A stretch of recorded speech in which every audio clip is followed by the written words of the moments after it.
Congratulation പറഞ്ഞ് തുടങ്ങാം. Thank you. കേരളത്തിൻ്റെ 5ാമത്തെ വനിതാ ചീഫ് സെക്രട്ടറിയാണ്. അപ്പം ആത്മാർത്ഥമായ അഭിനന്ദനങ്ങൾ. 8 മാസമുണ്ട് മുന്നിൽ. എന്തൊക്കെയാണ് ഒരു പ്രയോറിറ്റി ബേസിൽ ചെയ്യാൻ ഉദ്ദേശിക്കുന്ന കാര്യങ്ങൾ? പ്രയോറിറ്റി ഇപ്പോൾ സർക്കാരിൻ്റെ പ്രധാനപ്പെട്ട പ്രയോറിറ്റി ഇൻ്റർവെൻഷൻസ് ഉണ്ട്. ഇപ്പോൾ അതിദാരിദ്ര്യം ഒരു പ്രധാനപ്പെട്ട അജണ്ടയാണ്. മാലിന്യമുക്ത നവകേരളം ഒരു പ്രധാനപ്പെട്ട അജണ്ടയാണ്. ഈ അജണ്ടയൊക്കെ ആയിട്ട് തദ്ദേശ ഭരണത്തിനകത്ത് തന്നെ എൻ്റെ ഇൻവോൾവ്മെൻറ്റ് ഉള്ളതാണ്. പിന്നെ ഇപ്പം ഒബ്വിയസ്ലി വയനാട് റീഹാബിലിറ്റേഷൻ ഉറപ്പുവരുത്തുക എന്നുള്ളത് ഇപ്പോൾ തുടങ്ങി വെച്ച പ്രവർത്തനം മുന്നോട്ട് നീക്കുക എന്നുള്ളതും ഒരു പ്രയോറിറ്റിയാണ്. ഇത് കൂടാതെ ഇപ്പോൾ വയനാടിൻ്റെ പശ്ചാത്തലത്തിൽ തന്നെ ഇപ്പോൾ ക്ലൈമറ്റ് ആക്ഷൻ, ഇപ്പോൾ നമ്മൾ കേരളം എന്ന് പറയുന്നത് വളരെ വൾണറബിൾ ആയിട്ടുള്ള ഇക്കോളജിക്കലി ഇപ്പോൾ ഒരു ക്ലൈമറ്റ് ആക്ഷന് വളരെ വൾണറബിൾ ആയിട്ടുള്ള ഒരു സംസ്ഥാനമാണ്. ഇപ്പോൾ ഗ്ലോബലി തന്നെ നമുക്ക് നേരത്തെ ഇത് പറഞ്ഞിട്ടുണ്ട്. ഇപ്പോൾ സൂണോട്ടിക് ഡിസീസസ് ആയാലും അല്ലാതെയുള്ള അബറൻറ്റ് വെതർ ഇതിൻ്റെ കോണ്ടെക്സ്റ്റിലായാലും ഇപ്പോൾ തന്നെ നമ്മൾ ഈ വർഷം ഉണ്ടായ ആ ഒരു ഹീറ്റ് വേവ് ഇപ്പോൾ കണ്ടില്ല. ഇപ്പം ഇതൊക്കെ ഈ ആബറേഷൻസിനെ നമുക്ക് നേരിടാനായിട്ടുള്ള ഒരു കേപ്പബിലിറ്റി നമ്മൾ സാധാരണഗതിയിലുള്ള കേപ്പബിലിറ്റിയേക്കാളും കൂടുതൽ മെച്ചപ്പെട്ടത് കൊണ്ടുവന്നേ മതിയാകും. അപ്പോൾ അതിന് അടിയന്തര പ്രാധാന്യം നൽകുന്നതാണ്. പിന്നെ എൻ്റെ ഒരു പേഴ്സണൽ താല്പര്യം സ്പോർട്സിലും ഒരു നല്ല ഒരു പുഷ് കൊടുക്കണമെന്നുണ്ട്. ഓക്കെ. ഇടയ്ക്ക് അത് മാഡത്തിനെ കുറിച്ചുള്ളൊരു റൈറ്റപ്പിൽ അഴിമതി നീക്കം ചെയ്യാൻ, സംസ്ഥാനത്തെ അഴിമതി മുക്തമാക്കാൻ കടുത്ത നടപടികൾ ഉദ്ദേശമുണ്ടെന്ന് കേട്ടു. എന്താണ്? അല്ല, അഴിമതി എന്ന് പറയുന്നത് ഒരു ഗവർണൻസ് സംവിധാനത്തിന് അത് ഒരു നന്മയ്ക്ക് ഭയങ്കര വിരുദ്ധമായിട്ട് നിൽക്കുന്ന ഒരു സംഗതിയാണ്. അപ്പം നമ്മുടെ സിസ്റ്റത്തിൻ്റെ അകത്ത് ഇപ്പോൾ കേരളത്തിൽ പൊതുവെ അഴിമതി കുറവാണ്. എന്നിരുന്നാലും ഒറ്റപ്പെട്ട സന്ദർഭങ്ങൾ, ഇപ്പോൾ അഴിമതി എന്ന് പറഞ്ഞാൽ പലതരത്തിൽ കാണാം. നമ്മൾ എന്തെങ്കിലും ആരെങ്കിലും ഹരസ് ചെയ്ത് നടപടി എടുക്കാതിരിക്കുന്നതും അഴിമതിയാണ്. നെപ്പോട്ടിസം കാണിക്കുന്നത് അഴിമതിയാണ്. അഴിമതിയുടെ പല തലങ്ങളുണ്ട്. ആ തലങ്ങളൊക്കെ നമുക്ക് പിടിക്കാൻ പറ്റണം. അത് സർക്കാരിൻ്റെ കുറേയധികം ശ്രമങ്ങളുണ്ട്. എങ്കിലും ഈ സിസ്റ്റം മെച്ചപ്പെടുത്തിക്കൊണ്ടതിനെ പിടിക്കാനായിട്ട് പറ്റണം എന്നുള്ളത് തന്നെയാണ്. പൊതുവെ കേട്ടിട്ടുള്ളൊരു കാര്യം, മാഡം ഒരു വളരെ സ്ട്രിക്റ്റായ ഒരു ടാസ്ക് മാസ്റ്ററാണ്, കർക്കശക്കാരിയാണ് എന്നൊരു ഇമേജ് ഉണ്ട്. ഇതിൽ എന്തെങ്കിലും വാസ്തവമുണ്ടോ? വാസ്തവം ഇല്ല, അതില്ല. ഓക്കെ. എൻ്റെ ഡിപ്പാർട്ട്മെൻറ്റുകാരോടൊക്കെ ചോദിച്ചാൽ അവർ പറയും ഒരു നന്നായിട്ട് ശകാരിക്കുന്ന സ്വഭാവമുള്ള ആളാണെന്ന്. പക്ഷേ അതോടൊപ്പം തന്നെ മനസ്സിൽ വെക്കുന്ന ഒരു സ്വഭാവവുമില്ല. കാര്യങ്ങളൊന്നും നീക്കി കിട്ടണം. പലരും അത് ഉൾക്കൊള്ളുന്നത് നമ്മളൊരു ലക്ഷ്യം, ഒരു നല്ല ലക്ഷ്യം മുന്നിൽ കണ്ടുകൊണ്ട് പ്രവർത്തിക്കുന്നതിൻ്റെ ആ ഒരു തീവ്രത അതെല്ലാവരിലേക്കും എത്തിക്കുക എന്നുള്ളതാണ്. അതിൻ്റെ ഒരു ആവേശത്തിലാണ് ആ സ്വഭാവം അങ്ങനെയായി പോകുന്നത്. അതെ. അപ്പോൾ അഴിമതിക്കാർ വളരെ ശ്രദ്ധിച്ച് നടക്കേണ്ട കാലമാണ് ഈ വരുന്ന 8 മാസം, അല്ലേ? പറയാം, എന്തും പറയാം. അപ്പോൾ ഇപ്പം പ്ലാനിങ്ങും സാമ്പത്തിക കാര്യങ്ങളൊക്കെ നോക്കുന്ന ആളാണല്ലോ. അപ്പം വരുന്നത് ഈ ഓണം വരുന്നു, കടുത്ത സാമ്പത്തിക പ്രതിസന്ധി കൂടെ പോകുന്നൊരു സമയമാണ് സംസ്ഥാനം. ഓണം വരുമ്പോൾ ഇനി ഒരുപാട് അധിക ചിലവുകൾ വരുന്നു, അഡ്വാൻസ്, ബോണസ്, അങ്ങനെ ഒരുപാട് പ്രശ്നങ്ങൾ വരുന്നുണ്ട്. എങ്ങനെ ഇരിക്കും ഈ 8 മാസം? അല്ല, ഇപ്പം നമ്മൾ ഏതായാലും ഓണത്തിന് വേണ്ടിയുള്ളൊരു തയ്യാറെടുപ്പിൻ്റെ മുമ്പ് ഇപ്പം ഞാൻ കയറുന്നതിന് മുമ്പ് തന്നെ ഉണ്ടായിട്ടുണ്ടാവും. പക്ഷേ ശരിയാണ്, നമുക്ക് കേരളത്തിലൊരു സാമ്പത്തികമായിട്ടുള്ള ഞെരുക്കം ഉള്ളൊരു സമയമാണ്. അപ്പം ആ ഞെരുക്കമുള്ള സമയത്ത് നമുക്ക് 2 തരത്തിലുള്ള പ്രവർത്തനം പ്രധാനമാണ്. ഈ ഞെരുക്കത്തിൻ്റെ അകത്ത് നമ്മൾ എന്തിനെയാണ് പ്രയോറിറ്റൈസ് ചെയ്യുന്നത്? പൈസ ചുരുങ്ങുകയാണെങ്കിൽ എന്ത് പ്രവർത്തനമാണ് ഏറ്റവും അടിയന്തരമായിട്ട് നമ്മൾ നടത്തിയെടുക്കും എന്ന് നമ്മൾ വയ്ക്കുന്നത്. അപ്പോൾ അതിൻ്റെ ആ ഒരു പ്രയോറിറ്റൈസേഷൻ ഉണ്ടാകേണ്ടതുണ്ട് സ്വാഭാവികമായിട്ട്. രണ്ടാമത് നമുക്ക് ഫണ്ട് കണ്ടെത്തണം. അപ്പോൾ ഫണ്ട് കണ്ടെത്തുന്നതിനുള്ള നമ്മൾ സാധാരണ ഉള്ള മാർഗ്ഗങ്ങൾ നോക്കും. പക്ഷേ അസാധാരണമായിട്ടുള്ള എപ്പോഴും ഒരു ക്രൈസിസിൻ്റെ അകത്ത് ഒരു ഓപ്പർച്യൂണിറ്റിയും കൂടിയുണ്ട്. അപ്പോൾ ആ ഓപ്പർച്യൂണിറ്റികൾ എന്താണ്, നമ്മൾ മറ്റൊരു രീതിയിൽ ചിന്തിച്ചുകൊണ്ട് മറ്റു വിധത്തിൽ നമുക്ക് ഫണ്ട് സമാഹരണത്തിനുള്ള സാധ്യതകളുണ്ടോ എന്നുള്ളതൊക്കെ കൂടി പരിശോധിക്കേണ്ടുന്ന ഒരു സമയമാണ്. നമ്മൾ അതിൻ്റെ മൂന്നാമത്തെ ഒരു തലം എന്നുള്ളത് ഇപ്പം സാമൂഹികമായിട്ട് നമ്മുടെ GDP, ഇപ്പോൾ സ്റ്റേറ്റിൻ്റെ GDP മെച്ചപ്പെടുത്താനായിട്ട് പറ്റുകയാണെങ്കിൽ അതിനുള്ള ഇടപെടൽ നമുക്ക് ടാർഗറ്റഡായിട്ട് നടത്താൻ പറ്റുകയാണെങ്കിൽ അത് തന്നെ നമ്മുടെ ഒരു സാമ്പത്തികമായിട്ടുള്ള ഭദ്രതയ്ക്ക് സപ്പോർട്ട് കൊടുക്കുന്നതാണ്.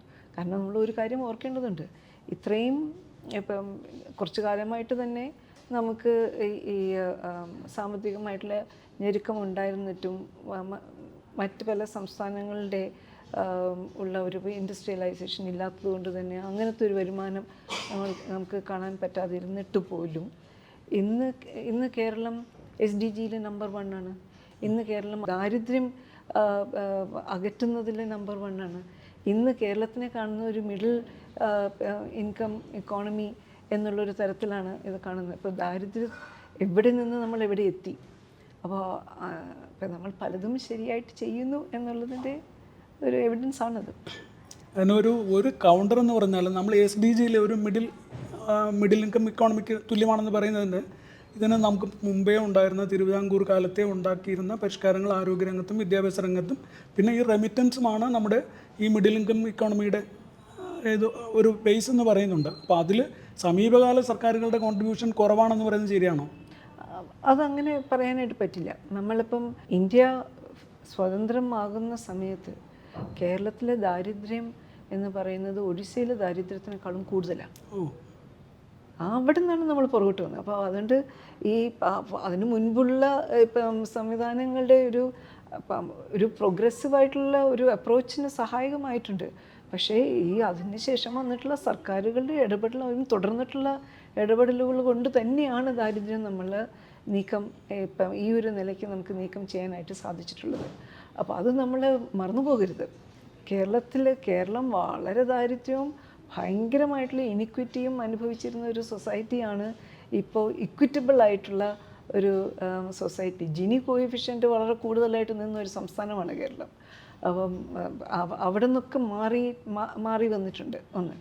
2, കേരളത്തിൻ്റെ ഇപ്പം നമ്മൾ റെമിറ്റൻസ് ഇക്കോണമി എന്ന് പറയുന്നുണ്ടല്ലോ. ഇപ്പം ഈ റെമിറ്റൻസ് ഉണ്ടാകുന്നതിന് കാരണം എന്താ?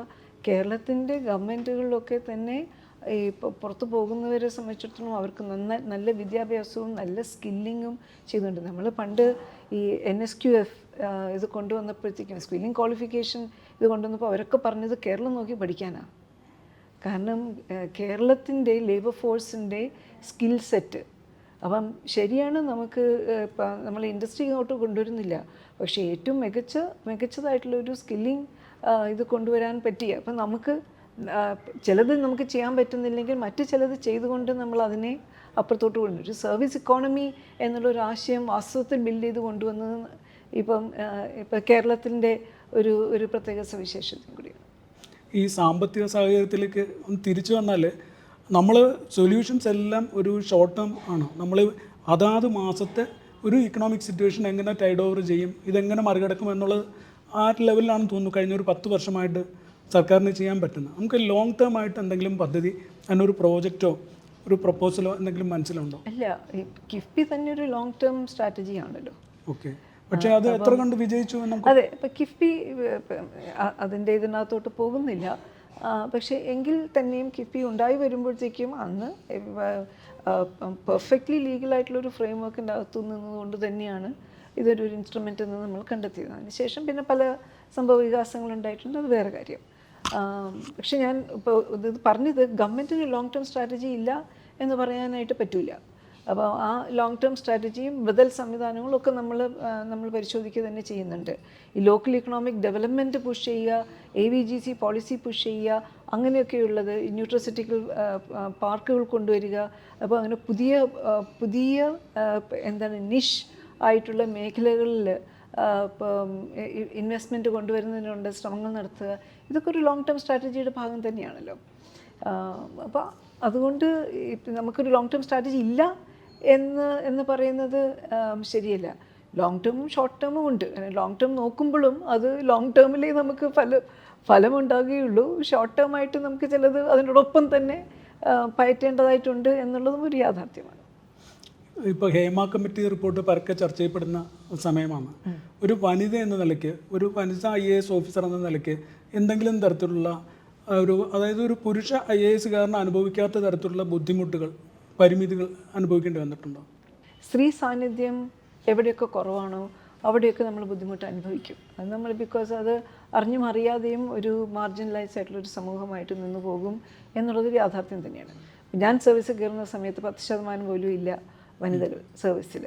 അപ്പോൾ 10% എന്ന് പറയുമ്പോൾ 90% പിയേഴ്സ് എന്ന് പറയുന്നത് പുരുഷന്മാരാണ്. അവരുമായിട്ട് അപ്പോൾ ആ ഒരു ലോകത്തിൽ നമുക്ക് ഇടപെടാനായിട്ട് കുറച്ച് പ്രയാസം തന്നെയാണ്. അപ്പോൾ അതിൻ്റേതായിട്ടുള്ള ചില ബുദ്ധിമുട്ടുകൾ ആ സമയത്ത് അനുഭവിച്ചിട്ടുണ്ട്. ഇന്നാണെങ്കിൽ 30% മേളിൽ സ്ത്രീകൾ സിസ്റ്റത്തിനുണ്ട്. അതിൻ്റെ അകത്ത് ആ വ്യത്യാസം നമ്മൾ കാണാനും പറ്റുന്നു. അപ്പം അന്ന് ഈ പഴയ കാലങ്ങളിൽ പലതരത്തിലുള്ള പോസ്റ്റുകൾ സ്ത്രീകൾ ചോദിക്കാറുമില്ല, കിട്ടാറുമില്ല. വളരെ ചെറിയ, വളരെ ഐഡൻറ്റിഫൈഡുള്ള സ്ലോട്ടുകളാണ് വരുന്നത്. വാസ്തവത്തിൽ കേരള സർക്കാർ was one of the first governments ഈ ഫിനാൻസ് സെക്രട്ടറിയും ഇൻഡസ്ട്രി സെക്രട്ടറിയും IT സെക്രട്ടറിയും ചീഫ് സെക്രട്ടറിയും ഇതൊക്കെ സ്ത്രീകളാകാം എന്ന് ഒരു ചർച്ച ചെയ്യാതെ തന്നെ ആക്കി എടുത്തിട്ടുണ്ടായിരുന്ന സർക്കാരിലൊന്നാണ് കേരളം. പക്ഷേ സ്ത്രീ വിഷയം എന്ന് പറയുന്നത് ഇപ്പം സ്ത്രീകൾക്ക് സർക്കാരിനകത്തായാലും അല്ലാതെയുള്ള ഇതിൻ്റെ അകത്താണെങ്കിലും നമ്മളുടെ മുന്നിൽ വരുന്ന ഇപ്പം ഹേമ കമ്മിറ്റി കൊണ്ടുവരുന്ന ഒരു പ്രധാനപ്പെട്ട വിഷയം how safe is your work place and also that നമ്മൾ നിലവിലുള്ള ഈ പ്രൊട്ടക്ഷൻ സംവിധാനങ്ങൾ അപര്യാപ്തമാണ് എന്നുള്ളത്. അപ്പം റിപ്പോർട്ട് വായിച്ച് നോക്കുമ്പോൾ ആദ്യത്തെ കമൻറ്റ് പറയുന്നത് തന്നെ ടോയ്ലറ്റുകളെ കുറിച്ചാണ്. ഈ ടോയ്ലറ്റ് എന്ന് പറയും, ടോയ്ലറ്റ് ഇല്ലാതിരിക്കുന്നത് ബേസിക് നീഡ് മീറ്റ് ചെയ്യാൻ പറ്റുന്നില്ല എന്നുള്ളത് മാത്രമല്ല ഒരു അസുരക്ഷിതത്വത്തിൻ്റെയും കൂടി ലക്ഷണമാണ് എന്നുള്ള ആ ഒരു തിരിച്ചറിവ്. അത് ഇപ്പോൾ എഗൈൻ ഈ സ്ത്രീകളുടെ വിഷയങ്ങളായിട്ട് ബന്ധപ്പെട്ട് പ്രവർത്തിക്കുന്ന ഒരാളെന്ന നിലയ്ക്ക് അത് നേരിട്ട് കണ്ടതാണ്. സ്ത്രീകളുടെ ഇപ്പം പലപ്പോഴും വളരെ ദൂരെ സ്ഥലങ്ങളിൽ ടോയ്ലറ്റിന് വേണ്ടി പോകുന്ന സമയത്താണ് എന്തെങ്കിലുമൊക്കെ വയലേഷനും ഹാരസ്മെൻറ്റും ഒക്കെ ഉണ്ടാകുക. അപ്പോൾ അതൊരു യാഥാർത്ഥ്യമാണ്. വർക്കിംഗ് വിമൻ അനുഭവിക്കുന്ന ഒരു പ്രയാസമാണ് അത്. So just giving an example. അപ്പം അതുപോലെ തന്നെ നമുക്ക് സുരക്ഷിതത്വം ഉറപ്പാക്കുന്നതിനുള്ള ക്രമീകരണങ്ങൾ ഉണ്ടാകേണ്ടതുണ്ട്. പിന്നെ സേഫ്റ്റിയുടെ ഒരു എൻവയൺമെൻറ്റ് ബിൽഡ് ചെയ്യുക. അപ്പോൾ ഹൗ സേഫ് ഫോർ വിമൻ, ഒരു ജെൻഡർ ഫ്രണ്ട്ലി ആയിട്ട് ഇൻഫ്രാസ്ട്രക്ചർ മുതൽ അങ്ങോട്ട് അത് ചിന്തിക്കേണ്ടതായിട്ടുണ്ട്. ജെൻഡർ ഫ്രണ്ട്ലി എന്ന് മാത്രമല്ല, കുട്ടികൾ ഫ്രണ്ട്ലി, ഡിസേബിൾ ഫ്രണ്ട്ലി, ഇതൊരു ഇൻക്ലൂസീവ് ആയിട്ടുള്ള ഒരു ഇക്കോണമി എന്നുള്ള രീതിയിൽ നമ്മൾ അംഗീകരിക്കണമെങ്കിൽ നമുക്ക് കുറച്ചും കൂടി ചില കാര്യങ്ങൾ ചെയ്യേണ്ടതായിട്ടുണ്ട്. അപ്പോൾ അങ്ങനെ ഇൻക്ലൂഷൻ ഇത് കൊണ്ടുവരിക, അത് ഒരു സ്ത്രീ ചീഫ് സെക്രട്ടറി ആകുമ്പോൾ മാത്രമല്ല, അത് ഏത് ചീഫ് സെക്രട്ടറി ആയാലും ഇൻക്ലൂസീവായിട്ടുള്ള ഒരു വർക്ക് സ്പേസ്, സേഫായിട്ടുള്ള വർക്ക് സ്പേസ് ഉണ്ടാകുന്നതിനുള്ള ഓപ്പറേഷണലുമായത്, സ്ട്രാറ്റജിക്കുമായത് ആൻഡ് പോളിസി തലത്തിലും ഉള്ള ഇടപെടലുകൾ നമുക്ക് ഉറപ്പുവരുത്തേണ്ടതുണ്ട്. അപ്പോൾ മാഡം ചീഫ് സെക്രട്ടറി ആയിരിക്കുന്ന കാലയളവിൽ കൂടുതൽ ഇത്തരത്തിലുള്ള ഇൻക്ലൂസീവായിട്ടുള്ള ജെൻഡർ ഇൻക്ലൂസീവായിട്ടുള്ള കൂടുതൽ നടപടികൾ നമുക്ക് പ്രതീക്ഷിക്കാം. ആഗ്രഹിക്കുന്നു, ഉണ്ടാവും. ഓക്കെ. രണ്ടാമത്തെ ഒരു കാര്യം ഇതുമായി ബന്ധപ്പെട്ട് നമ്മുടെ നാട്ടിലെ വയോജനങ്ങളുടെ എണ്ണം, നേരത്തെ പറഞ്ഞ മിഡിൽ ഇൻകം ഇക്കോണമീസിനെ പോലെ വയോജനങ്ങളുടെ കാര്യം എണ്ണം വളരെ കൂടി വരികയാണ്. അപ്പോൾ അവരുടെ കാര്യത്തിൽ നമ്മൾ പ്രത്യേക ശ്രദ്ധ കൊടുക്കാൻ തുടങ്ങിയിട്ടുണ്ടെങ്കിലും വേണ്ടത്ര ഉണ്ട് എന്നെനിക്ക് തോന്നുന്നില്ല. അതിൽ ഒരു പ്രത്യേക ശ്രദ്ധ ഉണ്ടാകുമോ? ഉറപ്പായിട്ടും. ഞാൻ സ്പോർട്സിൽ താല്പര്യമുണ്ടാകുമെന്ന് ഞാൻ പറഞ്ഞതിൻ്റെ പുറകെ അതുമുണ്ട്. കാരണം വയോജനമെന്ന് മാത്രമല്ല, നമ്മളുടെ ഇപ്പം ഈ ഒരു മാറുന്ന സ്വഭാവത്തിൻ്റെ, മാറുന്ന നമ്മുടെ ഇക്കണോമിക് സ്റ്റേറ്റസിൻ്റെ ചില പ്രത്യാഘാതങ്ങൾ എന്താണ്? ഒന്ന്, ഒബീസിറ്റി നമുക്ക് പ്രശ്നമായിട്ട് വരുന്നു, ലൈഫ് സ്റ്റൈൽ ഡിസീസസ് പ്രശ്നമായിട്ട് വരുന്നു, പിന്നെ നമ്മുടെ ഈ ഡെമോഗ്രാഫിക് പ്രായം ചെന്നവർ കൂടുതൽ ഇതിൻ്റെ അകത്തോട്ട് കടന്നു വരുന്നു എന്നുള്ളതായിട്ട് വരുന്നു. അപ്പോൾ ഈ പ്രായം ചെന്നവർക്ക് ഇപ്പം പ്രായത്തിനെ സംബന്ധിച്ചിട്ടുള്ള നമ്മുടെ ധാരണ തന്നെ ഇതായിട്ടുണ്ട്. നമ്മൾ ഒക്കെ കുട്ടിക്കാലത്ത് 60 വയസ്സായ തീർന്നു എന്നുള്ള ലൈനിൽ നിൽക്കുന്നത്. ഇപ്പോൾ 60 വയസ്സാകുമ്പോഴത്തേക്കും ജീവിതം തുടങ്ങുന്നേ ഉള്ളൂ എന്നുള്ള രീതിയിലാണ് ഞങ്ങളിവിടെ ഇപ്പോൾ വന്ന് നിൽക്കുന്നത്.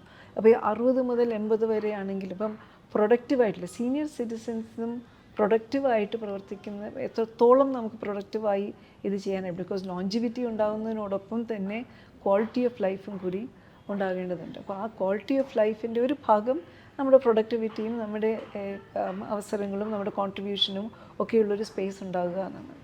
അപ്പോൾ അതിനൊക്കെയുള്ള ഇടപെടലുകൾ നമുക്ക് ഉണ്ടാകണമെങ്കിൽ അഗൈൻ ഹെൽത്തും ഫിറ്റ്നസ്സും ഇതിൻ്റെ ഒരു അവിഭാജ്യ ഘടകം തന്നെയാണ്. അവിടെയാണ് ഈ സ്പോർട്സും വരുന്നത്. അതിൻ്റെ ഒരു കണ്ണി, ഇപ്പോൾ സ്പോർട്സിൽ താല്പര്യമുള്ളതിൻ്റെ ഒരു കണ്ണി ഇത് തന്നെ സീനിയർ സിറ്റിസനെയും കൂടി കണ്ടുകൊണ്ട് തന്നെയാണ്. ഓക്കെ, പിന്നെ നേരത്തെ തുടക്കത്തിൽ പറഞ്ഞ ഒരു കാര്യത്തിലേക്ക് തിരിച്ചു വരികയാണ്. അതായത് നമുക്കിപ്പോൾ വർഷാവർഷം പ്രകൃതി ദുരന്തങ്ങൾ വരുന്നു, സുനാമിയും വെള്ളപ്പൊക്കവും. ഇപ്പോൾ ഇവിടെ നമ്മുടെ ഏറ്റവും ഒടുവിൽ ചൂരൽമല, ഇപ്പോൾ എനിക്ക് തോന്നുന്നത് മാഡത്തിൻ്റെ ശ്രദ്ധ കുറേ നേരത്തെ സംസാരിച്ചൊന്നും കുറച്ചൊക്കെ അവിടെ ആയിരിക്കും. അപ്പോൾ അത്തരം സംഭവങ്ങൾ ഇപ്പോൾ തിരുവനന്തപുരത്ത് അമീബിക് മസ്തിഷ്ക ജ്വരം, അത്തരത്തിൽ ഇങ്ങനെ ഇതെന്താണ് പ്രകൃതി ദുരന്തങ്ങൾ, രോഗങ്ങൾ, ഇതൊക്കെ പകർച്ചവ്യാധികളൊക്കെ വന്നുകൊണ്ടിരിക്കുകയാണ്. നമുക്കതിനൊരു പ്ലാൻ വേണ്ടേ? ഉറപ്പായിട്ടും അത് തന്നെയാണ് ഒരു പ്രധാനപ്പെട്ട പ്രയോറിറ്റി ആയിട്ട് വരുന്നത്. അപ്പം അതിൽ 2-3 ഒരു ഭാഗത്ത് ഈ വേസ്റ്റ് മാനേജ്മെൻറ്റിൻ്റെ ചലഞ്ചും അഗൈൻ ഈ മാറുന്നൊരു ഇക്കോണമിയുടെ ചലഞ്ചും കൂടിയാണ്. 20 വർഷം മുമ്പ് നമുക്ക് പ്ലാസ്റ്റിക്കിനെ കുറിച്ച് ഒരു പ്രശ്നം ഉണ്ടായിരുന്നില്ല. ഇപ്പോൾ പ്ലാസ്റ്റിക്. അപ്പോൾ നമ്മുടെ നാട്ടിൽ മാത്രമല്ല പ്രശ്നം, ഇപ്പോൾ you will see societies and ട്രാൻസിഷനിലെല്ലാം തന്നെ ഇതൊരു ഭൂതം എന്നുള്ള നിലയ്ക്ക് അത് കണ്ട് ആ ഭൂതത്തിനെ അടക്കിയതിന് ശേഷം മാത്രമേ പിന്നെ വികസിക്കാനായിട്ട് സാധിച്ചിട്ടുള്ളൂ. അപ്പോൾ ആ ഭൂതത്തിനെ അടക്കേണ്ടുന്ന സമയമായിട്ട് നിൽക്കുകയാണ് നമ്മളെ സംബന്ധിച്ചിടത്തോളം. അപ്പോൾ മാലിന്യം മാനേജ് ചെയ്യുക, ഇപ്പോൾ കേരളത്തിൻ്റെ ഒരു പ്രത്യേകത എന്ന് വെച്ചാൽ വളരെ ആർഗ്യുമെൻറ്റേറ്റീവും ലിറ്റിജിനസുമായിട്ടുള്ളൊരു സൊസൈറ്റി ആയതുകൊണ്ട് തന്നെ മാലിന്യ സംസ്കരണം വേണം എന്ന് ഒരു ഭാഗത്ത് പറയുമ്പോഴത്തേക്കും സംസ്കരണത്തിന് വേണ്ടിയുള്ള ഉപാധികൾ ഉണ്ടാക്കുമ്പോൾ അതിനു വേണ്ടിയുള്ള സ്ഥലം കണ്ടെത്തുമ്പോൾ അതൊന്നും തന്നെ തൊടാനും എടുക്കാനും അനുവദിക്കാത്തൊരു സാഹചര്യമുണ്ട്. അപ്പോൾ അത് ഉടയ്ക്കണം. അപ്പം അല്ലെങ്കിൽ നമ്മൾ ഇപ്പം മുന്നോട്ട് പോകാനായിട്ട് ശ്രമിക്കുന്നത് മാത്രം നമുക്ക് ഇപ്പം കരകയറി പോകാനായിട്ട് പറ്റില്ല എന്നുള്ള ഒരു പ്രതിസന്ധി അവിടെ കിടപ്പുണ്ട്.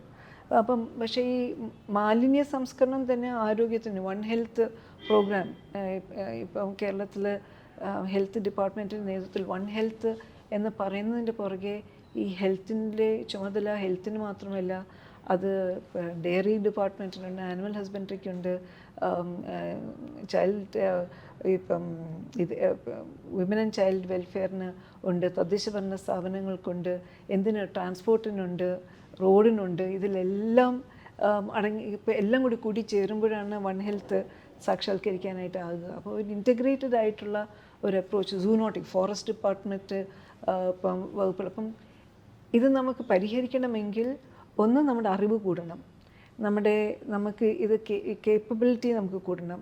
പോളിസി തലത്തിൽ തന്നെ നമുക്ക് കുറച്ച് ടഫായിട്ടുള്ള തീരുമാനങ്ങളാണ്. കാരണം നമ്മൾ സ്വയം നിയന്ത്രിച്ചാൽ മാത്രമേ ചില കാര്യങ്ങൾ നമുക്ക് നമ്മുടെ സുരക്ഷിതത്വം ഉറപ്പാക്കാൻ പറ്റുള്ളൂ. അപ്പോൾ അത് നിയന്ത്രിക്കാനും അതിൻ്റെ കോസ്റ്റ് ബെയർ ചെയ്യാനും നമ്മൾ തയ്യാറാകേണ്ടതുണ്ട്. പക്ഷേ അതോടൊപ്പം തന്നെ നമുക്ക് ഈ വകുപ്പുകളുടെ ഏകോപിതമായിട്ടുള്ള പ്രവർത്തനത്തിലൂടെ തന്നെ കുറേ അധികം കാര്യങ്ങൾ നമുക്ക് സാധിച്ചെടുക്കാനായിട്ട് പറ്റും. അപ്പോൾ ആ പ്രവർത്തനങ്ങൾ ആ ദിശയിലോട്ട് നമുക്ക് കൊണ്ടുപോകാനായിട്ട് പറ്റണം. പിന്നെ പ്രധാനമായിട്ടുള്ളത് ഇതുമായിട്ട് ബന്ധപ്പെട്ടിട്ടുള്ള ഈ ഫോർകാസ്റ്റിങ്ങും നമ്മുടെ ആ അറിവും കഴിവും കുറേ കൂടി മെച്ചപ്പെടുത്തേണ്ടതായിട്ടുണ്ട്. അതിൻ്റെ ഇൻവെസ്റ്റ്മെൻറ്റ് നമുക്ക് ഉണ്ടാക്കിയെടുക്കണം. ഇന്നിപ്പോൾ ക്ലൈമറ്റ് മോഡലിംഗ് ഒരു ലോകത്തിലൊരു ഫസ്റ്റ് എന്നുള്ള രീതിക്ക് തന്നെ ക്ലൈമറ്റ് മോഡലിങ്ങിൽ നമ്മൾ ഡീസെൻട്രലൈസ് ചെയ്ത് വളരെ ലോക്കലൈസ് ചെയ്തിട്ടുണ്ട്. പക്ഷേ ക്ലൈമറ്റ് മോഡലിംഗ് എന്ന് പറയുന്നത് ദീർഘകാലം ലോങ് ടേം ആയിട്ട് നമ്മളുടെ ഇപ്പോൾ കാലാവസ്ഥ വ്യതിയാനം എങ്ങനെയായിരിക്കും നമ്മളെ ബാധിക്കുക എന്നുള്ളതിൻ്റെയാണ് ഇത് ഫ്രെയിം വർക്ക് നമുക്ക് തരുന്നത്. നാളെ നമുക്ക് പ്രശ്നമുണ്ടാകുമോ ഇല്ലയോ എന്നുള്ളത് നമുക്ക് കിട്ടിയിട്ടില്ല. അപ്പം ഈ ഇമ്മീഡിയറ്റ് ആയിട്ടുള്ള വെതർ ഫോർകാസ്റ്റിങ്ങിനെ സംബന്ധിച്ചും ഉള്ള നമുക്ക് കുറേ കൂടി കൃത്യത കൊണ്ടുവരാനായിട്ട് ക്ലൈമറ്റിൻ്റെ അബറേഷൻസ് ഏറ്റവും കൂടുതൽ അനുഭവിക്കുന്ന പ്രദേശങ്ങളിലൊന്നായ കേരളത്തിൽ അതുകൊണ്ട് തന്നെ നമുക്ക് അത് നമ്മുടെ ഒരു പ്രധാനപ്പെട്ട മേഖല തന്നെയായിരിക്കും. ഈ ക്ലൈമറ്റ് ചേഞ്ച് പറഞ്ഞപ്പോഴാണ് നമ്മുടെ വയനാട്ടിലെ ചൂരൽമലയിലെ ദുരന്തത്തിന് പരിസ്ഥിതി നാശവുമായിട്ട് ബന്ധമുണ്ട്. നമ്മുടെ ഗാഡ്ഗിൽ റിപ്പോർട്ട്, കസ്തൂരിരംഗൻ റിപ്പോർട്ട്, ഇതൊന്നും നമ്മൾ വേണ്ട ഗൗരവത്തിൽ അത് എടുക്കാത്തത് കൊണ്ടാണ് ഈ ക്വാറിയിങ് ഒരു നിയന്ത്രണമില്ലാതെ അനുവദിക്കുന്നത് കൊണ്ടാണ് എന്നൊക്കെ പറയുന്നുണ്ട്. അതിൽ എന്താണ് വിചാരിക്കുന്നത്? ഒരു ട്രിക്കി ക്വസ്റ്റ്യൻ ആണ്. അതെ, ഇപ്പോൾ കോറിങ്ങിനെ സംബന്ധിച്ച് ഇപ്പം ഞാനിതിൻ്റെ കടലാസും കാര്യങ്ങളൊക്കെ കൃത്യമായിട്ട് കണ്ടിട്ടില്ല. പക്ഷേ ഈ അത് കണ്ടവരുടെ കൂടെ നിന്ന് അവരിതിന് പ്രതികരിക്കുന്നത് കേട്ടിട്ടുണ്ട്. അപ്പോൾ അത് വെച്ചുകൊണ്ട് ഞാൻ പറയുകയാണ്, അപ്പോൾ ഇന്നിപ്പോൾ ലൈവായിട്ട് വയനാട്ടിൽ 10 കോറിയം കൊണ്ടാണുള്ളത്. എക്സ്പേർട്ടുകൾ ഇത് അസസ് ചെയ്തിരിക്കുന്നത് നമ്മൾ ജാക്ക് ഹാമർ ഡ്രില്ല് ഇത് വെച്ചുകൊണ്ട് ഇത് പോകുമ്പോഴത്തേക്കും ഈ ക്വാറിയുടെ ഒരു ക്വാറിയുടെ അപകട മേഖല എന്ന് പറഞ്ഞാൽ 200 മീറ്റർ ചുറ്റളവാണ്. അപ്പം മേപ്പാടി പഞ്ചായത്ത് പ്രദേശത്ത് 200 മീറ്റർ പോയിട്ട്, 1 കിലോമീറ്റർ പോയിട്ട്, 5 കിലോമീറ്റർ പോയിട്ട്, 10 കിലോമീറ്റർ പോയിട്ട് ദൂരത്തിൽ ക്വാറി ഇല്ല. വയനാട്ടിൽ ആകെ കൂടി പ്രവർത്തിക്കുന്ന 10 ക്വാറിയേ ഉള്ളൂ. എക്സ്പേർട്ടുകൾ കണ്ടെത്തിയിരിക്കുന്നത്, ആൻഡ് എക്സ്പേർട്ട് എന്ന് പറയുന്നത് ഇൻഡിപെൻഡൻറ്റ് എക്സ്പേർട്ടുകൾ, നമ്മുടെ ഇപ്പം ഗവൺമെൻറ് ഓഫ് ഇന്ത്യയിൽ നിന്നും ഒക്കെ തന്നെ വന്നിട്ടുള്ള ഇവർ ആധികാരികമായിട്ട് പറഞ്ഞിരിക്കുന്നത് ഇവിടെ ഇപ്പോൾ ഉണ്ടായി വന്നിട്ടുള്ളത് ഹൈ സാച്ചുറേഷൻ, ഇവിടെ ഹെവി ഇൻറ്റൻസീവ് റെയിൻഫോളിൻ്റെ ഭാഗമായിട്ട് അവിടെ ഇപ്പം ഇവിടുത്തെ ആ സോയിൽ സ്ട്രക്ചറിൻ്റെ സ്വഭാവം കൂടി വെച്ചുകൊണ്ട് അത് സാച്ചുറേറ്റ് ചെയ്ത് വെള്ളം ഇതിനകത്തോട്ട് കടന്ന് ഇത് ചെയ്തിട്ട് ലൂസ് റോക്കും ഒക്കെ ഉണ്ടായിരുന്നത് കൊണ്ട് അത് ഒരു ഡാം പൊട്ടുന്നത് പോലെ, മലയ്ക്കകത്തെ വെള്ളം കൂടി ചേർന്ന് ഡാം പൊട്ടുന്നത് പോലെ പൊട്ടി ഒഴുകി വന്നതിൻ്റെ ഇതാണ്. അതുകൊണ്ട് തന്നെയാണ് ഒരു ലാൻഡ് സ്ലൈഡ്, സാധാരണ ലാൻഡ് സ്ലൈഡ് 800 മീറ്റർ 1 കിലോമീറ്ററിന് താഴെ മാത്രമേ ഉള്ളൂ. ഇത് 7-8 കിലോമീറ്റർ ദൂരത്തേക്ക് പോയതാണ്. ഒരു ഡാം ബേസ്റ്റിൻ്റെ സ്വഭാവം ഉണ്ടായ ഒരു സംഗതിയാണ്. ഒരു നാച്ചുറൽ ഡാമാണ് പോയി. അപ്പോൾ ഇപ്പം നമ്മൾ ഇപ്പോൾ വസ്തുതകളിൽ നമുക്ക് പൂർണ്ണമായിട്ടുള്ള അറിവും ഇതും ഇല്ല. പക്ഷേ ഇപ്പോൾ ഉള്ളത് വെച്ചുകൊണ്ട് നമ്മൾ മനസ്സിലാക്കിയിരിക്കുന്നത് ഇതാണ്. ഒരു ഡയറക്റ്റ് കണക്ഷൻ ഇല്ല, പക്ഷെ ഒരു ടോട്ടൽ ക്ലൈമറ്റ് ചേഞ്ചിൻ്റെ ഭാഗമായിട്ട് ആകാം. ക്ലൈമറ്റ് ചേഞ്ചിൻ്റെ ഭാഗമായിട്ട് തന്നെയാണ്. കാരണം ഇങ്ങനത്തെ മഴ പെയ്യുന്നത് ഇപ്പം എന്തൊക്കെ പറഞ്ഞിരുന്നാലും നമ്മുടെ പഴയ കാലങ്ങളിൽ ഇങ്ങനെ മഴ പെയ്യൂല. നിന്ന് പെയ്യുന്ന മഴ, ഇപ്പോൾ 20 സെൻറ്റിമീറ്റർ ഒരു ദിവസം കിട്ടുന്ന മഴ, ഇന്നിപ്പോൾ വഡോദരയിൽ 20 സെൻറ്റിമീറ്റർ വീണതിൻ്റെ പേരിൽ അവിടെ ആ പ്രദേശങ്ങൾ മുഴുവൻ മുങ്ങി കിടക്കുകയാണ്. അവർക്കൊരു വർഷം കിട്ടുന്ന മഴ 2 ദിവസത്തിൽ കിട്ടി വരുന്ന ഒരു സാഹചര്യം. ആൻഡ് ഇതിപ്പോൾ ഒരു സ്ഥലവും അവർക്ക് പരിചയമില്ലാത്ത വിധത്തിലുള്ള ഒരു എക്സ്ട്രീം വെതർ ഇവൻറ്റിന് തയ്യാറായിരിക്കില്ല. നമുക്കത് ആകുന്നത്രയും നമ്മൾ എത്ര തയ്യാറാക്കുകയാണെങ്കിൽ നമ്മൾ മോഡറേറ്റ് ആയിട്ടുള്ളൊരു ഇവൻറ്റിനാണ് നമ്മൾ തയ്യാറാകുക. ഇപ്പം എക്സ്ട്രീം ഇവൻറ്റ് വരുമ്പോഴത്തേക്കും പിന്നെ നേരിടുകയേ പറ്റുള്ളൂ. അതെ, ഇനി നമുക്ക് കുറച്ച് പേഴ്സണൽ കാര്യങ്ങളിലേക്ക് പോകാം. ഹോബിയെ പറ്റി പറയാമോ? ഹോബീസ് സമയം കിട്ടില്ലെന്നറിയാം. ഇത് TV കാണാൻ വലിയ ഇഷ്ടമാണ്. എനിക്ക് കൊറിയൻ ഡ്രാമ കാണാനായിട്ട് വലിയ ഇഷ്ടമാണ്. അത് ഒരു താല്പര്യമാണ്. പിന്നെ അതിനൊക്കെ വളരെ വളരെ കുറഞ്ഞിട്ടുണ്ട്. അതുകൊണ്ട് സത്യമായിട്ട് പറയാമല്ലോ, ഇപ്പോൾ കാര്യമായിട്ട് വായനശീലമൊന്നുമില്ല. എങ്കിലും എനിക്ക് പിന്നെ ഒരു താല്പര്യമുള്ളത്, ഞാൻ പിയാനോ വായിക്കാറുണ്ട്. അപ്പോൾ പിയാനോ പഠിക്കുന്നുണ്ട്. പിയാനോ സ്വയം പഠിക്കുന്നതാണ്. കവിത എഴുത്തുണ്ടോ? പണ്ട് ഒരു യുവ കളക്ടറായിരിക്കുന്ന കാലത്ത് ഞാൻ കണ്ടിട്ടുണ്ട് കവിത. ഞാൻ താങ്കളുടെ ഡെസ്ക്ടോപ്പിൽ കണ്ടിട്ടുണ്ട്. എൻ്റെ ജീവിത അഭിലാഷം എഴുത്തുകാരിയാകണമെന്നായിരുന്നു. അതൊക്കെ മാറിക്കിട്ടി ഇപ്പോൾ എന്തായാലും. പക്ഷേ കുറേ നാളായിട്ട് കവിതയും എഴുത്തൊന്നുമില്ല. ഇതില്ല, കവിത എഴുത്തില്ല, അല്ലാതെയുള്ള ചില്ലറ എഴുത്തുകളൊക്കെ ഉണ്ട്. ഒരുപാട് പദവികൾ വഹിച്ചു. അപ്പോൾ അതിൽ ഏറ്റവും എൻജോയ് ചെയ്ത ഒരു പോസ്റ്റിംഗ് ഏതായിരുന്നു? നെഫ്റ്റ്. കുടുംബശ്രീ ഇഷ്ടപ്പെട്ടിരുന്നു. പക്ഷേ ഇപ്പോൾ അടുത്ത് ഇത് വന്നിട്ടുള്ള പോസ്റ്റിംഗ് NIFT-യിലാണ്, നാഷണൽ ഇൻസ്റ്റിറ്റ്യൂട്ട് ഓഫ് ഫാഷൻ ടെക്നോളജിയിലെ ഡയറക്ടർ ജനറൽ ആയിരുന്നു. അത് ഇഷ്ടപ്പെടാൻ എന്തായിരുന്നു കാരണം?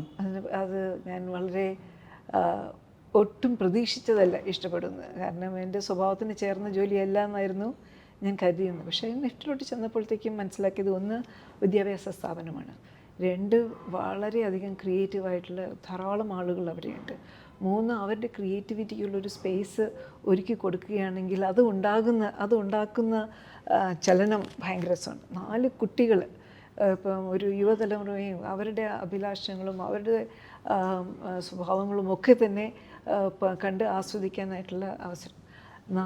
5 ഇവിടെ ഇപ്പോൾ കുടുംബശ്രീയിൽ നിന്ന് വന്ന് കിട്ടിയ ഒരു ടീം സ്പിരിറ്റും ഇപ്പം അതിൻ്റെ ഒരു കുറേ പാഠങ്ങളുണ്ട്, അനുഭവ പാഠങ്ങളുണ്ടായിരുന്നു. ഒരു മിഷൻ മോഡിൽ പ്രവർത്തിക്കുന്നതിൻ്റെ അത് വലിയ അനായാസം തന്നെ ഉപയോഗിക്കാൻ പറ്റിയ ഒരിടായിരുന്നു. അപ്പോൾ 3 വർഷം കൊണ്ട് കുറേ അധികം സ്ട്രക്ചറലായിട്ടുള്ള കാര്യങ്ങൾ ചെയ്യാനായിട്ട് പറ്റി. ഇത് വളരെ ഫ്യൂച്ചറിസ്റ്റിക് ആയിട്ട് നിഫ്റ്റിനെ പൊസിഷൻ ചെയ്യാനായിട്ട് സാധിച്ചു. പിന്നെ നമ്മുടെ സംസ്കാരത്തിൻ്റെ, ഹാൻഡിക്രാഫ്റ്റിൻ്റെയും ഹാൻഡ്ലൂമിൻ്റെയും ഏറ്റവും അടുത്ത ഏറ്റവും അധികം നോളജ് അടങ്ങിക്കിടക്കുന്ന ഒരു സ്ഥലമാണ് നിഫ്റ്റ്. അപ്പോൾ അതുമായിട്ട് ബന്ധപ്പെട്ട് തന്നെ വളരെ ഇന്നോവേറ്റീവായിട്ടും ഫാർ റീച്ചിങ് ആയിട്ടുള്ള പ്രോജക്റ്റുകൾ നിഫ്റ്റിൽ ഉത്ഭവിച്ചപ്പോൾ അതിൻ്റെയൊക്കെ ഒരു സ്റ്റുവർഡ്ഷിപ്പ് എടുക്കാനായിട്ട് സാധിച്ചു എന്നുള്ളതിൻ്റെയൊക്കെ ചാരിതാർത്ഥ്യമുണ്ട്. IAS കാരി എന്ന നിലയ്ക്ക് ഒരുപാട് തീരുമാനങ്ങൾ എടുക്കേണ്ട ഓരോ ദിവസം അല്ലെങ്കിൽ ഓരോ മണിക്കൂറിലും ഒരുപാട് തീരുമാനങ്ങൾ എടുക്കണം. അല്ലെങ്കിൽ ഏറ്റവും സന്തോഷം തോന്നിയ തീരുമാനമുണ്ടോ? തീരുമാനങ്ങൾ ഒറ്റയ്ക്കെടുക്കുന്ന തീരുമാനങ്ങളല്ലല്ലോ എങ്കിലും അപ്പോൾ അതുകൊണ്ട് ഈ തീരുമാനങ്ങൾ ഒരുമിച്ച് എടുക്കുമ്പോഴത്തേക്കും ഒരു കളക്റ്റീവായിട്ടുള്ളൊരു തീരുമാനം എടുക്കുന്നതിലല്ല, ഒരു കാര്യം സാധിക്കുന്നതിൽ ഉണ്ടാകുന്ന സന്തോഷമാണ്. അപ്പം കുടുംബശ്രീയിലുണ്ടായിരുന്ന സമയത്ത് കിട്ടിയ ഒരു അനുഭവം എന്നുള്ളത്, ഇപ്പം സ്ത്രീകളുടെ ഒരു ശാക്തീകരണത്തിൻ്റെ പലതരത്തിലുള്ള പ്രതിഫലനങ്ങൾ കാണാനായിട്ട് സാധിച്ചു. അപ്പം ഇനി ഇപ്പോൾ അവരുടെ അനുഭവ പാഠത്തിൻ്റെ കൂട്ടത്തിൽ നിന്ന് ഒരു സ്ത്രീ എന്ന് പറയുകയാണെങ്കിൽ ഇനിയൊരു ജന്മമുണ്ടെങ്കിൽ സ്ത്രീയായിട്ട് ജനിക്കണം എന്ന് വളരെ ഇതായിട്ടുകൂടി ആത്മവിശ്വാസത്തോടു കൂടി സംസാരിക്കുന്ന ആ ഒരു തലം വരെ സ്ത്രീകൾ മാറുന്നു എന്ന് കാണുമ്പോഴുണ്ടാകുന്നൊരു സന്തോഷം. അതുപോലെ തന്നെ തൊഴിലുറപ്പ് പദ്ധതിയുമായിട്ട് ബന്ധപ്പെട്ട് പ്രവർത്തിച്ച് അതിൽ നിന്ന് കൃഷിയിലോട്ട് കടന്ന് ഇപ്പോൾ കണ്ടോ ഞങ്ങളുടെ കയ്യിലൊക്കെ ഉള്ള തഴമ്പ് കണ്ടോ എന്ന് പറഞ്ഞിട്ട് അതിൽ അഭിമാനം കൊള്ളുന്നത് അത് കാണുമ്പോഴത്തേക്കും, ആ മാറ്റം കാണുമ്പോൾ ഇപ്പം അങ്ങനത്തെ മാറ്റങ്ങളുടെ ഒരു കാറ്റലിസ്റ്റായിട്ട് പ്രവർത്തിക്കാൻ സാധിച്ചു എന്നുള്ളതിൻ്റെ ഒരു ഭയങ്കര സന്തോഷമുണ്ട്. അതുപോലെ നിരാശപ്പെടുത്തിയ അല്ലെങ്കിൽ ഇത് വേണ്ടായിരുന്നു എന്ന് തോന്നിയ തീരുമാനം ഇഷ്ടം പോലെ ഉണ്ടല്ലോ. പല പ്രവർത്തനങ്ങളുടെ സമയത്തും ഇത് പ്രവർത്തനമായിട്ട് മുന്നോട്ട് കൊണ്ടുപോകുമ്പോൾ തന്നെ അത് വാതിൽ പെട്ടെന്ന് അടയുന്ന അനുഭവം ഉണ്ടായിട്ടുണ്ട്. അപ്പോൾ അത് അടയുമ്പോഴത്തേക്കും വല്ലാത്ത വിഷമം തോന്നിയിട്ടുണ്ട്. പിന്നെ വിട്ടുകൊടുക്കാൻ പറ്റില്ലല്ലോ, അതുകൊണ്ട് വേറെ വാതിലടഞ്ഞാൽ വേറെ എന്തെങ്കിലും വഴി നമ്മൾ നോക്കിയിട്ട് അവിടേക്ക് തന്നെ എത്താനായിട്ടുള്ള വേറെ വഴികൾ കണ്ടെത്തുമെങ്കിലും എപ്പോഴും ഒരു സങ്കടമുണ്ട്. കാരണം ഇപ്പം 10 മാസം കൊണ്ട് എത്തേണ്ടുന്ന കാര്യം 1.5 വർഷം കൊണ്ടേ എത്തുള്ളൂ എന്നൊക്കെയുള്ള ഇതുണ്ട്. ചിലതൊക്കെ പകുതി വഴിയിൽ വെച്ചിട്ട് നമ്മൾ ജോലി മാറിപ്പോകുമ്പോഴും അല്ലാതെയൊക്കെ വരുമ്പോൾ അത് വിട്ടു പോകേണ്ടതായിട്ടുള്ളതുണ്ട്. അതൊക്കെ എൻ്റെ ഭാഗമാണ്. ആ അപകടത്തെക്കുറിച്ച് ചോദിച്ചില്ല. അത് എത്രത്തോളം ട്രോമാറ്റിക് ആയിരുന്നു കുടുംബത്തെ സംബന്ധിച്ചിടത്തോളം? അത്ര വലിയ ട്രോമാറ്റിക് ആയില്ല. കാരണം അപ്പോൾ ഞങ്ങളെല്ലാവരും ഉറങ്ങുകയായിരുന്നു. നമുക്കാർക്കും ഈ ഒരു മനസ്സിൽ ആ ട്രോമ ഒരു കോൺഷ്യസ് മെമ്മറിയിൽ ഇല്ല. ഇപ്പം ഞാൻ തന്നെ ആക്സിഡൻറ്റ് കഴിഞ്ഞ് എന്നെ തട്ടി അൺകോൺഷ്യസ് ആയിരുന്നു. തട്ടി ഉണർത്തുമ്പോഴത്തേക്കും ഉറങ്ങിക്കിടന്ന ആൾ ഞാൻ എണീറ്റു എന്നാണ് ഞാൻ ധരിക്കുന്നത്. അങ്ങനെയാണ്. എന്നിട്ട് ഇപ്പോൾ അവിടെ ഇറങ്ങിപ്പോകുന്നതൊക്കെ അയ്യോ ഞാൻ ഉറങ്ങിപ്പോയി, കണ്ടില്ല അറിഞ്ഞില്ല എന്ന് പറഞ്ഞിട്ടാണ് അവിടുന്ന് ഇറങ്ങുന്നത്. പിന്നീടാണ് മനസ്സിലാവുന്നത് ഇവിടെ കാലൊടിഞ്ഞു, ഇവിടെ നെഞ്ചൊടിഞ്ഞു, ഇപ്പം അകത്ത് ബ്ലീഡിങ് ഉണ്ട്, അതൊക്കെ ഉണ്ട് എന്നുള്ളത് പിന്നീടാണ് അറിയുന്നത്. ആ സമയത്ത് ആ ഷോക്കിൻ്റെ ഭാഗമായിട്ട് ഒന്നും അറിഞ്ഞില്ല. പിന്നെ വേണു ആയാലും ശരി, എൻ്റെ മകൻ ശബരിയും അവർക്ക് 2 പേർക്കും ഹെഡ് ഇഞ്ചറി ഉണ്ടായിരുന്നു. 2 പേർക്കും സർജറിയൊക്കെ വേണ്ടി വന്നിരുന്നു. പക്ഷെ അവർ 2 പേരും വളരെ തമാശ രൂപത്തിലാണ് ഇതിന് മൊത്തം വേദനയൊക്കെ ഉണ്ടെങ്കിലും തന്നെ അഭിമുഖീകരിച്ചത്. അപ്പോൾ അവർ ഇപ്പം ഈ രൂപത്തിൽ അതിനെ ലൈറ്റാക്കി കാണുമ്പോഴത്തേക്കും പിന്നെ ഞങ്ങൾക്ക് അയ്യോ വേദന എടുക്കണോ പറ്റണില്ല എന്ന് പറഞ്ഞിട്ട് വിഷമിക്കാനായിട്ട് സമ്മതിക്കുന്നില്ല. കുടുംബം മുഴുവനും കൂടെ നിന്നു.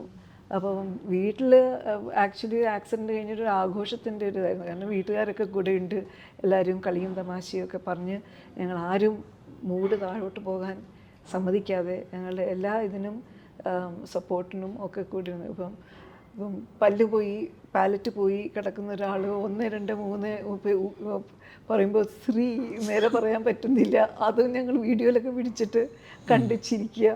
ഇത് ഒരു കോപ്പിംഗ് അത് വഴിയാണ്. പക്ഷേ അതൊക്കെ കൊണ്ട് തന്നെ ആക്സിഡൻറ്റിനെ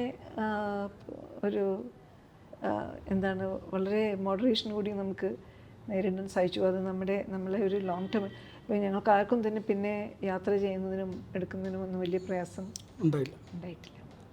ഈ മക്കളുടെ കാര്യം പറഞ്ഞല്ലോ, അപ്പോൾ നമ്മൾ ഈ നാട്ടുകാരുടെ മലയാളികളുടെ ക്വാളിറ്റി ഓഫ് ലൈഫിനെ കുറിച്ച് വറി ചെയ്യുന്ന ഒരു ഉദ്യോഗസ്ഥൻ എന്ന നിലയ്ക്ക് കുടുംബത്തിന് ഒരു ക്വാളിറ്റി ടൈം കൊടുക്കാൻ പറ്റുന്നില്ല എന്ന് തോന്നുന്നുണ്ടോ ഈ തിരക്കുകൾ കാരണം? ഉണ്ട്, പിന്നെ ഉറപ്പായിട്ടുണ്ട്. അതുകൊണ്ടല്ലേ എങ്ങനെയെങ്കിലും റിട്ടയർ ചെയ്ത് കിട്ടണം. റിട്ടയർ ചെയ്ത് കഴിഞ്ഞാൽ പിന്നെ ഞങ്ങൾക്ക് നമ്മുടെ ജീവിതം തിരിച്ചു പിടിക്കാം എന്നുള്ളൊരു പ്രതീക്ഷയിലാണ് നിൽക്കുന്നത്. പക്ഷേ റിട്ടയർ ചെയ്യുന്നവരാരും റിട്ടയർ ചെയ്യുന്നില്ല എന്നുള്ളതാണ് ഈ സർക്കാരിൻ്റെ കാലത്ത് കാണുന്ന ഒരു കാഴ്ച. നോക്കിക്കോ. ഓക്കെ, ഞാൻ വിളിക്കും. ശരി. പിന്നെ മകളുടെ കല്യാണം വരികയാണല്ലോ, അതെ. എപ്പോഴാണ്? സെപ്റ്റംബർ 16 കല്യാണം. സ്പെഷ്യൽ മാരേജസ് ആക്ടിലാണ്. ഇവിടെ കേരളത്തിൽ വെച്ചാണോ? അല്ല, ചെന്നൈയിലാണ് കല്യാണം. റിസപ്ഷൻ അവിടെ. ഓക്കെ. കല്യാണം ചെറിയ കല്യാണം, രജിസ്റ്റേർഡ് മാരേജാണ്. ഓക്കെ. ഈ സത്യത്തിൽ നമ്മൾ ഈ ഇൻ്റർവ്യൂ ഫിക്സ് ചെയ്യുന്നതിൻ്റെ ഒരു കാരണം, അല്ലെങ്കിൽ ഞങ്ങളെപ്പോലെ പത്രക്കാരെല്ലാവരും ഇൻ്റർവ്യൂവിന് വരുന്നതിന് കാരണം അത് ഭർത്താവിൽ നിന്ന് ഭാര്യയിലേക്ക് കൈമാറ്റപ്പെടുന്ന കസേര ആയതുകൊണ്ടാണ്. എന്ത് തോന്നുന്നു? കുറേ പേരോട് പറഞ്ഞിട്ടുണ്ടെന്നറിയാം. അല്ല, ഇത് ഞങ്ങളെ സംബന്ധിച്ചിടത്തോളം കഴിഞ്ഞ കുറച്ച് സമയമായിട്ട് ഞങ്ങൾക്ക് അറിയാമായിരുന്നു സീനിയർ മോസ്റ്റ് ആയിട്ടുള്ള ഓഫീസേഴ്സാണ്. അപ്പം മറ്റ് വലിയ ഒരു ഇളക്കമുണ്ടായില്ലെങ്കിൽ ഇത് സംഭവിക്കാനുള്ള സാധ്യതയുണ്ടെന്നുള്ളത് അറിയാമായിരുന്നു. പിന്നെ അതുകൊണ്ട് തന്നെ ഇപ്പോൾ ഒരു രക്ഷയിൽ 1 വർഷമായിട്ട് ഇങ്ങനെ ഇതിപ്പം ഇനി ശാരദ ഇതൊക്കെ കാണണം, അത് പഠിക്കണം, അത് മനസ്സിലാക്കണം എന്ന് പറഞ്ഞിട്ട് ഭർത്താവ് അവിടെ ചീഫ് സെക്രട്ടറിയായിട്ട് വർക്ക് ചെയ്യുക മാത്രമല്ല, ഇനി വരാൻ പോകുന്ന ചീഫ് സെക്രട്ടറി മെൻറ്റർ ചെയ്യാനുമായിട്ടുള്ള തത്രപ്പാടിലായിരുന്നു. ഇപ്പം കോച്ചിങ് ഫ്രീ ആണ്. കോച്ചിങ് ഫ്രീ ആണ്, ഇനി അഡ്വൈസും ഫ്രീ ആയിരിക്കും. അതെ. വേണുജി വളരെ പോപ്പുലറായിട്ടുള്ള ആൾക്കാരോട് വളരെ സിമ്പിളായിട്ട് പെരുമാറുന്ന ഒരാളാണെന്നാണ്. ഒരുപക്ഷെ അദ്ദേഹത്തിൻ്റെ കരിയറിനും അത് ഒരുപക്ഷെ ഗുണം ചെയ്ത് കാണും. മാഡത്തിൻ്റെ ഇമേജ് തിരിച്ചുമാണ്. അപ്പോൾ ഈ മാറി മാറി വരുന്ന രാഷ്ട്രീയക്കാരെ ഡീൽ ചെയ്യുമ്പം ഇതൊരു പ്രശ്നമാവുന്നുണ്ടോ? പ്രശ്നമുണ്ടാവുമെന്ന് തോന്നുന്നില്ല. കാരണം അവർക്ക് ഞങ്ങളെ പോലെയുള്ള എത്ര പേരെ അവർ കണ്ടിട്ടുണ്ട്. അതെ. അപ്പം പലതരത്തിലുള്ള സ്വഭാവമുള്ള ഉദ്യോഗസ്ഥരൊക്കെ കൈകാര്യം ചെയ്തിട്ടുണ്ട്. അതുകൊണ്ട് പ്രശ്നം ഉണ്ടാവും തോന്നുന്നില്ല. Okay, all the best ma'am. Thank you.